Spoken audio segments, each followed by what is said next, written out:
Hello everyone.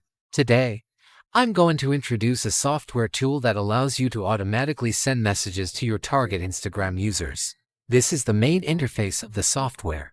Each account can be assigned a different proxy, and there is no limit to the number of accounts you can add. First, you need a list of potential customer usernames. If you don't have one yet, you can use this software to extract leads from one or multiple target accounts. Go to Data Management. Here, you can scan users based on accounts, posts, reels, or interactions. You'll also find advanced filtering options below to help you narrow down and target more qualified users.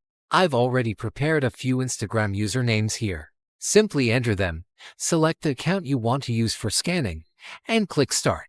Once the scanning process is complete, you will receive an Excel file like this. Next, just copy the username column and paste it back into the software. Now return to the main dashboard and go to the messaging function. Select your message content. You can create and choose from various message templates.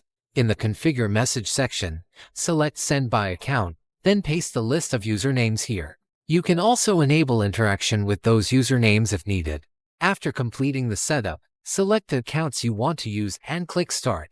That's it. The software will automatically send messages to your targeted users for you.